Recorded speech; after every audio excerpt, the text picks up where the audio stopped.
This is a Twitter V1. It's a gravel bike frame. I ordered it from China direct from the manufacturer. Right out of the box, initial inspection, it's got a host of quality control and finish issues that I'm going to have to overcome to put it together. In today's video, I'm going to show you all the problems with the frame and we're going to figure out how to overcome those. If that interests you, let's get started. The first thing I noticed is that the headset bearings don't fit. The head tube is too small for the bearings. Even if I was able to get these in, the bearing seat is not in good shape. It's not flat and it's not the same angle, but more concerningly, it's really thin in spots. I almost think I could break that with my finger. Before I do anything else, I need to get these bearings to actually fit in the frame. If I look at this, there appears to be a ridge around the top that is maybe filler or epoxy. I am going to use some 220 grit sandpaper and I'm going to sand that off. And I'm going to work until I can get the bearing to drop in place. After I got it so I could actually fit bearings into the frame, I made a tool that I could use to cut the seats. This is 3D printed and I designed it to fit perfectly into the head tube. It'll cut the angle and size the diameter for the bearing in one pass. I need to be able to see the high spots in this seat as I sand it, so I marked the seats with some paint and I sanded the seats.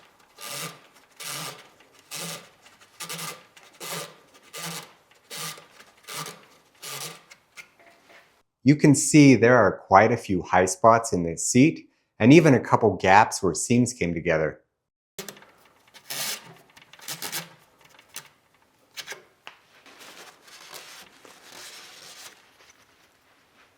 It looks like they left a little bit of silicone in the head tube. I reached in there and pulled it out with a pair of pliers. It didn't come easily, it came out in about 100 pieces.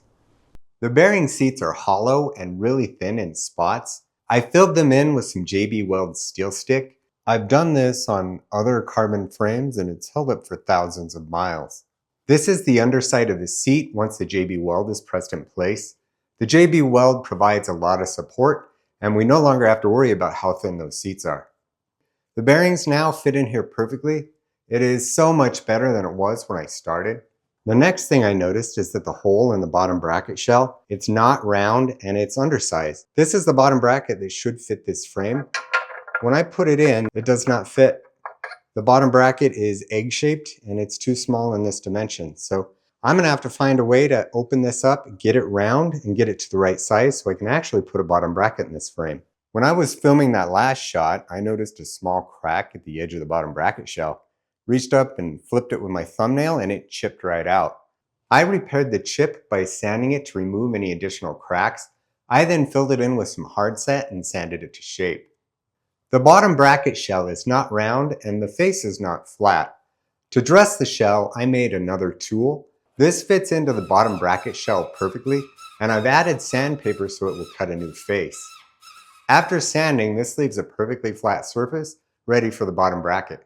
The next problem I found is really concerning. If you look at the inside of the seat tube, right next to the relief for the seat clamp, it's really thin. There's a major defect there, and it's only about half as thick as the rest of the tube. That thinned part extends all the way to the relief. So I am absolutely certain the first time I put a seat post in here and I clamp it down, that seat tube's gonna crack.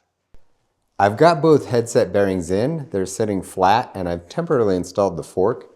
I wanted to check fit of the headset, figure out what I needed to do for clearance. I went to fit the handlebars, and I know you guys are surprised, but they do not fit. I thought maybe it was the handlebar that was the problem. This is a piece of old steer, this is aluminum steer, and it fits perfectly into these handlebars. So the handlebars are not the problem. Once again, it's this V1 frame. I measured the steerer with some calipers and it is not round. It's wider in this dimension where you see this seam. So I need to make it round. Just like before, I 3D printed a tool. So this is a round tool that holds a piece of sandpaper and it's designed so it fits perfectly over the steerer. When I turn this, it'll sand the steerer down and it should get it to the right dimension. So it should be able to sand off the high spots and make this round. So just like before, I am using dishwashing detergent as a lubricant here. And I'm just gonna run this up and down this steerer until the whole thing is round.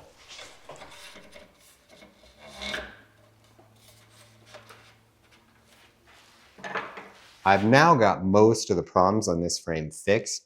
I've got headset bearings that fit and sit flat. I've reinforced the headset bearing seats.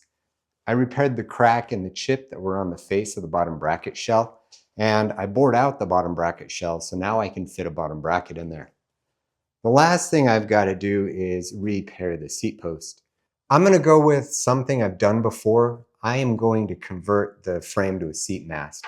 So basically, I'm going to take a carbon tube, I'm going to insert it inside the seat post and bond it in place with epoxy. And then I'm going to cut it to length and I'm going to use a seat mast topper. I did this on my Diamondback Podium. I put 1,000 miles on it. It hasn't cracked, it hasn't failed. So this is at least a repair I know will work. These carbon tubes I'm using for this repair, they come in 2mm increments. I had a seat mast topper that I didn't use on the Diamondback, mostly because it's for an aero post. I think I can make it work here though. It fits a 30mm tube. So I've got a 30mm tube that'll work with the seat mast, but that seat tube is 31.8. So that's not gonna work. I need something to fill the gap between 30 and 31.8. So I got a piece of 30 by 32 tubing. I'm gonna slide this over and bond it in place, and that will give me a tube now that's 32mm. But 32mm is bigger than 31.8, so it won't fit. So I'm gonna just sand this down with some really heavy grit sandpaper, remove the epoxy and the outer finish, get it to the right size, and then when it slides in place, I'll bond it in there.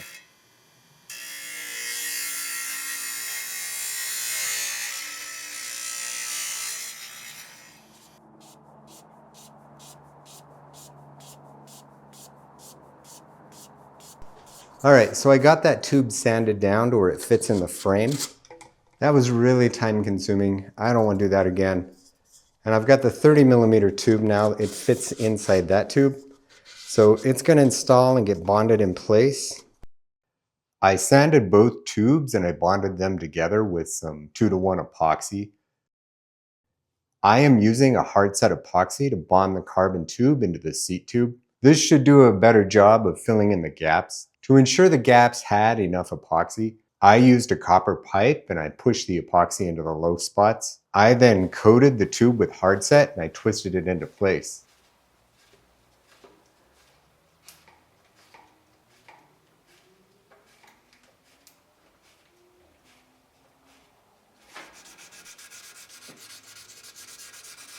I left some scratches in the paint, so once I was done with the repair, I buffed those out with a polisher and some rubbing compound. I wanted to disguise the filler so it wasn't so obvious, so I used some acrylic enamel paint and I painted it to match. The last problem I noticed is that many of the threaded holes, the threads are either partially or completely plugged with filler, carbon, or epoxy. I used a 5mm tap to clean the holes and chase those threads. I've finished addressing all of the concerns I had with this frame. I can now install headset bearings. They fit correctly and they don't rock. I've reinforced the headset bearing seats.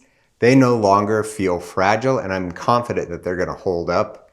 I can now put a bottom bracket in it and it sits flush with the surface. And I'm no longer worried that the seat tube is going to crack. It is now a seat mast frame, but that's a lot better than a cracked seat post frame. Let's take a quick look at the inside of this frame with my inspection camera, see if there's anything else of concern that we should point out. Let's start with the inside of the head tube. The dark gray you see here, this is that steel stick I added.